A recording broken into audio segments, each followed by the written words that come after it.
Thank you.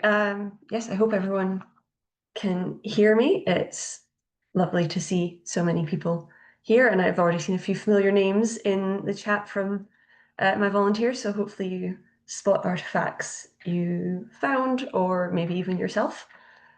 To start, I'll just very quickly go over where Magna is and what the project is doing. So, Magna Roman Fort is built on the line of the Staingate at its junction with the Maiden Way, coming up from the south, so it predates Hadrian's Wall, as does our sister site Vindolanda. However, unlike Vindolanda, the line of Hadrian's Wall ran extremely close to the fort of Magna when it was constructed. It's only a couple of 100 meters to the north of the fort, and so Magna becomes incorporated more directly into the Hadrianic frontier once it is constructed. Today, the site is part of the Vindolanda Trust and includes not just the fort, but also its surrounding landscape, such as the civilian settlement and the part of the Hadrianic frontier, including Mile Castle 46 and the Vallum to the north. The Magna project started in 2023. It is a 5-year National Lottery Heritage funded project to investigate the fort and the surrounding landscape, moving from north to south through the site to create a transit through all of the different archaeological spaces and deposits. We started up in Area A at Mile Castle at 46 and the Vallum, and have then moved further south to Area B, targeting a well complex we excavated last year, and then this year working on the northern ditches of the fort, which is what we will be discussing the finds from today. We have now also moved on into Area C and got a head start on the dig in the southwest quadrant of the fort, which is the reported location of the Praetorium, and the southern fort defences will also be included in that trench. Some of the artifacts that we'll be discussing today are organic objects, which is where our climate change work comes in, and we are continuously doing continual environmental monitoring, if I could talk, of the site via underground probes and also geoarchaeological analysis, as well as the more anecdotal evidence of our finds themselves when we find the organic remains, comparing them with examples from other sites, such as Vindolanda. So, moving on swiftly into the archaeology. In our trench this year, we started at the north wall of the fort and expanded out across the defensive ditches. Unfortunately, the north wall was very heavily stone rubbed. There was not a lot of it left. It actually took us about 10 weeks to actually find the fort wall under all of the rubble. And you can see here in this picture, only the foundation course of the wall survived. All of the rest of the facing stone has been rubbed out, and then the whole area was buried under this large spread of collapsed rubble core material. These deposits, particularly the collapsed core, were full of finds, including lots of animal bone and quite a varied pottery assemblage, which the Trust's pottery specialist, Christina Krijbesaan, is currently having a look at for me, so will be reported on soon in the 2025 interim report when we get that out. But it also contained a variety of small finds, and these are just a couple of them. We had stamped pottery, both a mortarium rim that you can see here and a Samian pot base, which is still to be identified. But we also had the long iron object was identified as a stylus pen used for writing on wax stylus tablets, and you can see it's got a lovely twisted decoration in the handle, which I hadn't seen till I saw pictures of it post-conservation, as it was very encrusted when it first came out of the trench. So that was a lovely surprise when I was putting this talk together to see that it was actually a decorative piece as well. And we also found in that rubble this unusual copper fitting up at the top there. I will come back to this later. As Marta said, it's always good to have some mystery objects, so this is one of mine from this year. Moving on into the first fort ditch. This was a fairly substantial ditch. It was nearly 7 meters wide at the top and over 1.5 meters deep. Unfortunately, we were unable to reach the base of the ditch. Any of you that have visited Magna in the last couple of years in the excavations will know I have a constant battle with flooding in the trenches caused by all of the copious Victorian field drains that crisscross the site, and this was no exception. The image here is from one of the final 3D scans that we were able to take, and this is about as deep as we were able to go. The deposit in the base there is not the original cut of the ditch, but is instead a big redeposited bank of clay that we were finding leather and bone artifacts in, but were unable to get to because of the pouring water coming into the trench from all of the drains. So we had to either get snorkels or stop digging. So this was where we ended up pausing. But the fills that we were able to excavate had a very high volume of both organic and inorganic finds, concentrated mainly in two of the anaerobic deposits, which seem to be the active backfill layers of the trench. Our non-organic finds were quite varied, included a repurposed piece of Samian converted into a gaming counter up the top there, and more stamped Samian bases. This one actually on the underside also has what looks to be a graffito as well, potentially related to the owner as opposed to the maker. We had a corner of a cosmetic palette, or possibly a stone medical palette as well, found in this ditch, which was a nice surprise to see coming out. And the thing not pictured on this slide is a ceramic statue head that we found. So this is the first face to have come from the Magna project excavations. It is still being researched by myself to try and work out more information about that, but I will tell you a little bit more about that later on. I will also ask for help again with my second mystery object, which is the bone tool down at the bottom of the slide on the bottom left.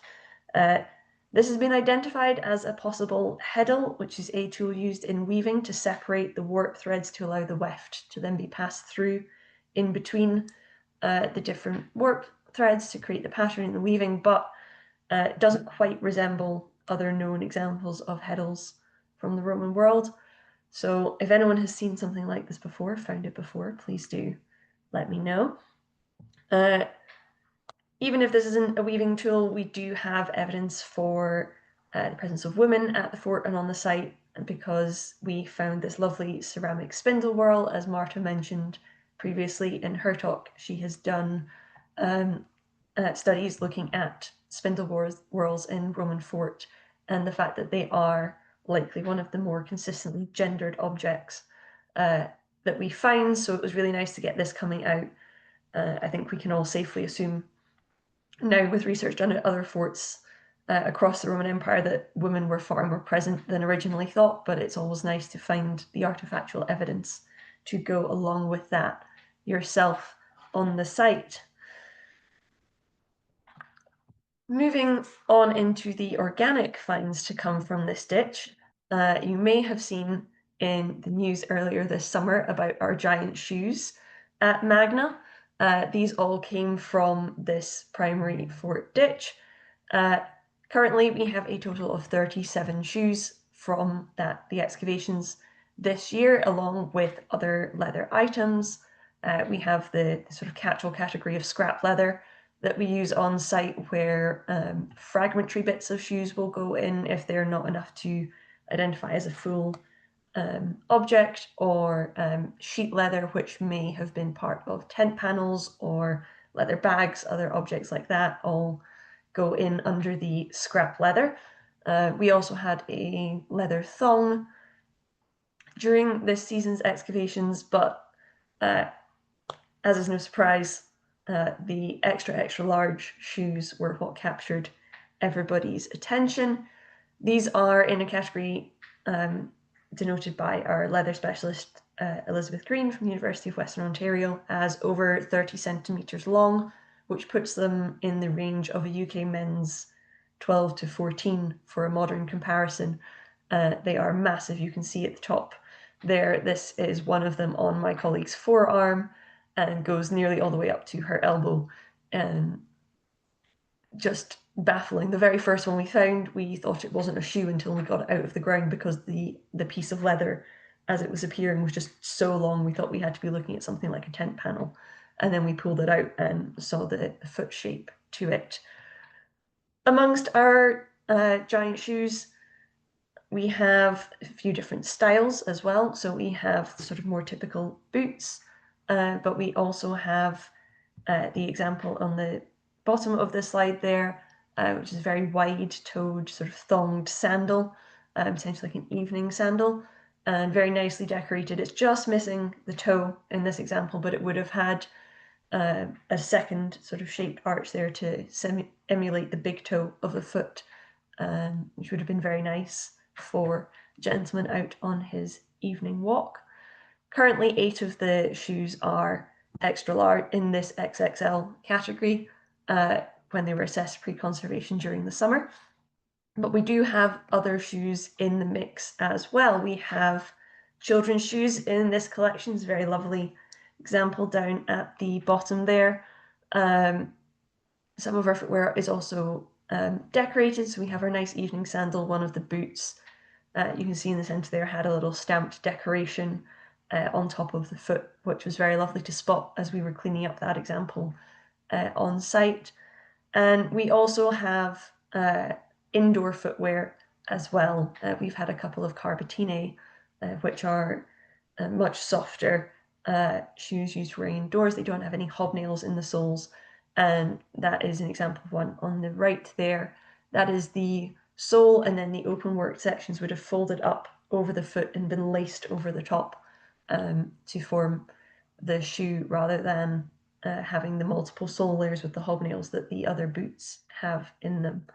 So very nice to be building the Magna shoe collection, not quite at the 5,000 of Vindolanda, but I've still got 2 more years of excavation to add to the collection.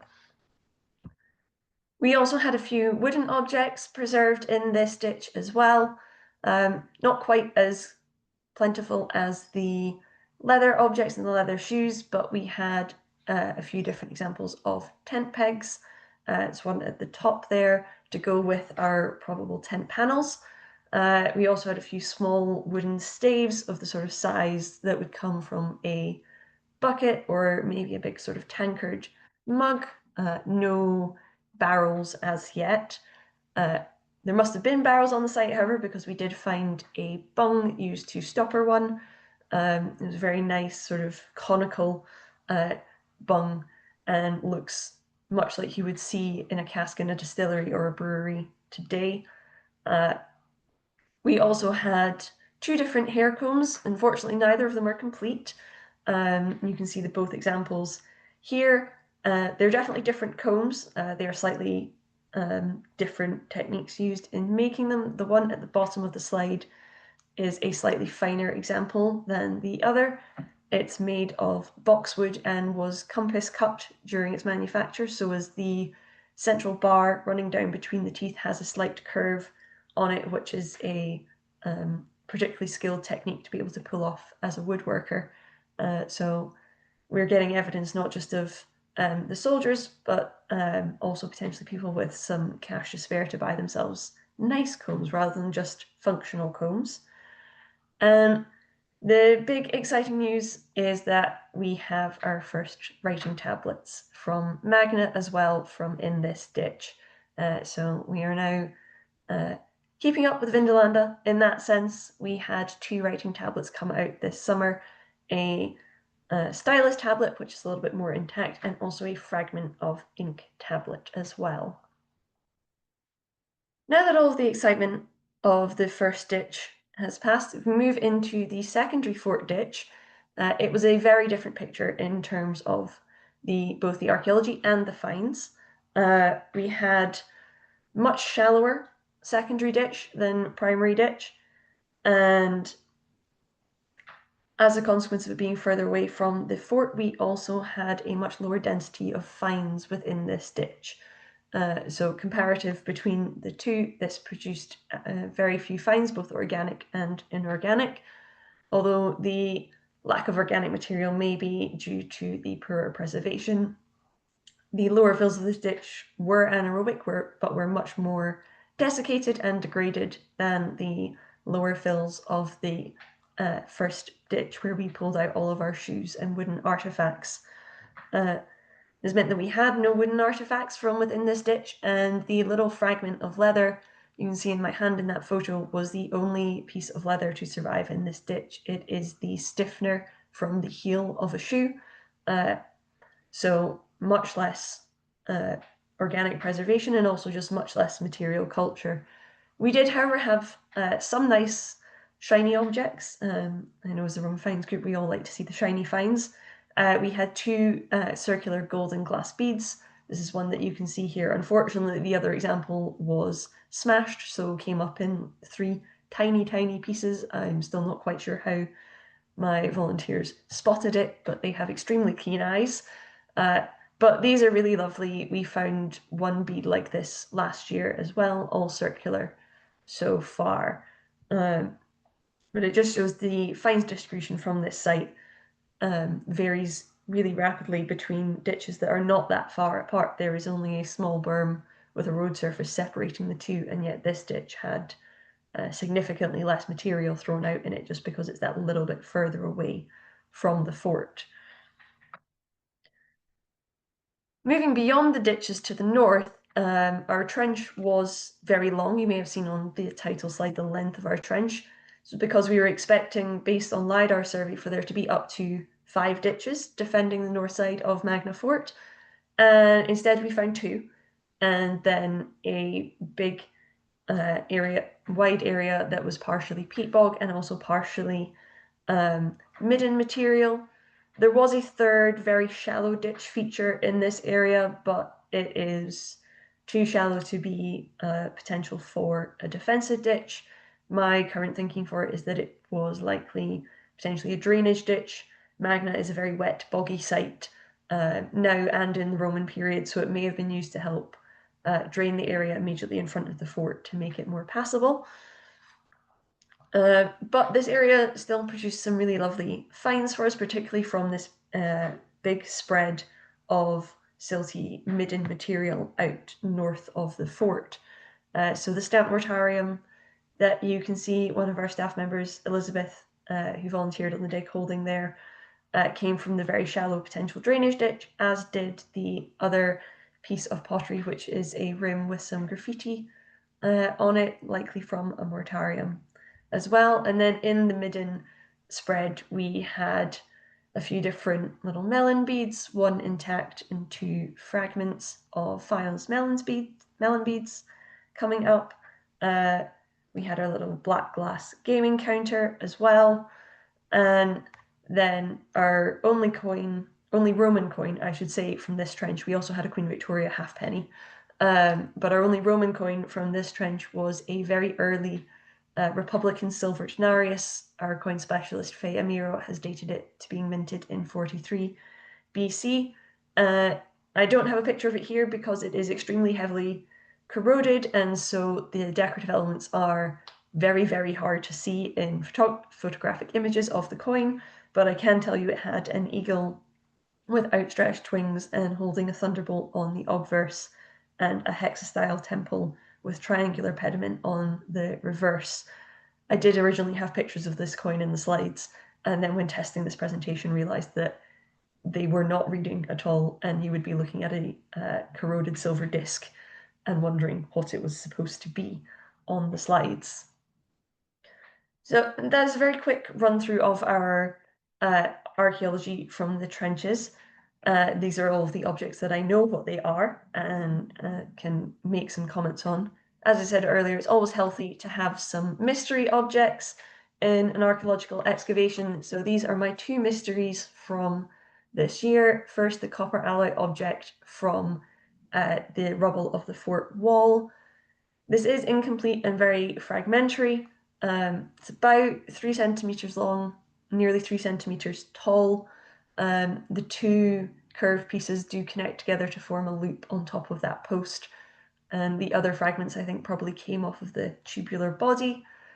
My gut is telling me it's some kind of a fitting or a fixture. It seems like a miniature version of turret rings from a chariot to me, but I'm very open to information or suggestions about what this could be. Similarly, our perforated bone tool that I said earlier has been identified as a possible heddle. It's not a perfect identification. It doesn't match other known examples of heddles from Roman sites, and the holes are not evenly spaced. However, they are very deliberately bored through it, and the bone piece has been flattened off on the back. It also appears to be incomplete. At the left end of it there on the slide, you can see what I think is the start of another sixth hole bored through it, so I would have to assume it would have originally been longer. Lastly, future research and further research on this collection is ongoing this winter. As with Mark, this is very much a preliminary run through and a chance to show off some of the pretty finds that we have had from this season of excavation at Magna. I'm doing further research into this ceramic head, statue head that we found. It is quite unusual looking, both in its decorative elements, like the hairstyle on the figure, but also the fact that it is made in 3D in ceramic and was likely locally made on the site. So I'm working on trying to figure out who it's showing. It is a woman of some description, possibly an empress or a goddess, and also trying to find parallels for her. In terms of the writing, we are doing conservation and research on the writing tablets that we had. The ink tablet fragment was very small, and so may not produce much in the way of information about the site in the way that some of the Vindolanda tablets have, but once through conservation, it will be getting passed on to the relevant specialists to try and read it. Same with the stylus tablet. It is a bit larger and more intact, and will be getting looked at by specialists post-conservation. We also have several different stamps on our pottery vessels to investigate and see if we can identify the names on them, look into trade and supply lines coming to and from Magna Fort based on the pottery that we've got arriving from certain workshops. And any of the graffiti examples may be related to the individuals who are actually living at the fort. So we may have a chance to see, get some names for individuals at Magna added in. Lastly, our leather shoe collection is undergoing analysis in the coming weeks. Beth Green is back next week with us to carry out work on both the Vindolanda and Magna leather collections. In Magna, we are researching the effects of conservation on the leather as the shoes are coming out, as well as looking into the fact of why we have so many very, very large shoes compared to other Roman shoe collections, and also some of the styles that are a little bit more unusual and not well attested in other assemblages of Roman footwear. I think that just about covers everything we've been up to this year.